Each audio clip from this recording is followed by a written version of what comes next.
بہت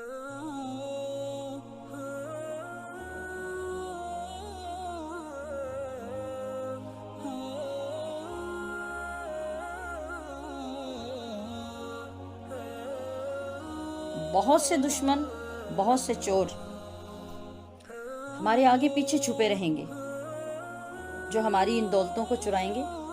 تو آئیے اپنی ان دولتوں کو محفوظ رکھنے کے لیے ان کی بھی پہچان کر لیں۔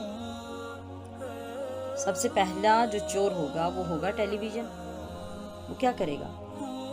وہ ہمارا وقت چرا لے گا، ہماری توجہ اس ٹرانسمیشن کی طرف ہو جائے گی جو ٹی وی پہ چل رہی ہوگی۔ مختلف لوگ گفتگو کر رہے ہوں گے، اپنے اپنے نظریات پیش کر رہے ہوں گے، اپنی اپنی سپیچز کر رہے ہوں گے، اور کوئی نعت پڑھ رہا ہوگا، مقابلہ ہو رہا ہوگا، کوئی تلاوت کا، کوئی نعت کا۔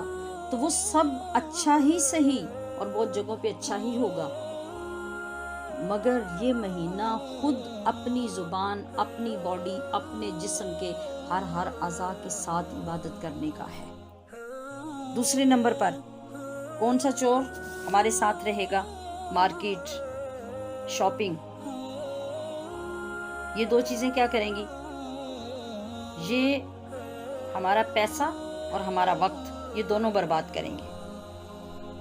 تیسری چیز، یعنی تیسرا چور کون ہوگا؟ وہ ہمارا کچن،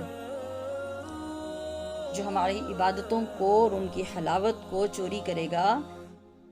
کس طرح کہ ہمیں لمبی چوڑی اور نئی نئی ریسیپیز میں مبتلا کر دے گا۔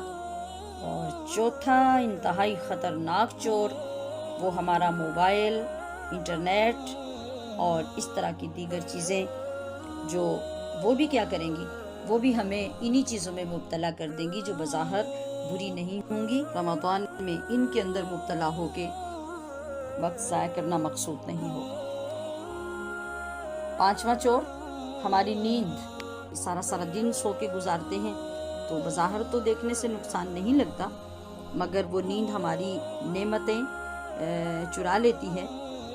تو ہمیں اگر ان سب چیزوں کی پہچان حاصل ہو گئی تو سمجھ لیجئے کہ رمضان المبارک کی آمد کے ساتھ ہی اللہ پاک نے ہمارے لیے خوش نصیبی بھی اتار دی۔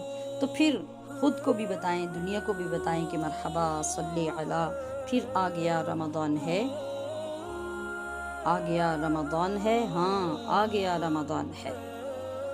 اس کی آمد کی خوشی میں بڑھ گیا ایمان ہے، مرحبا صلی علی، پھر آ گیا رمضان ہے۔ وما علیہ الا البلاغ۔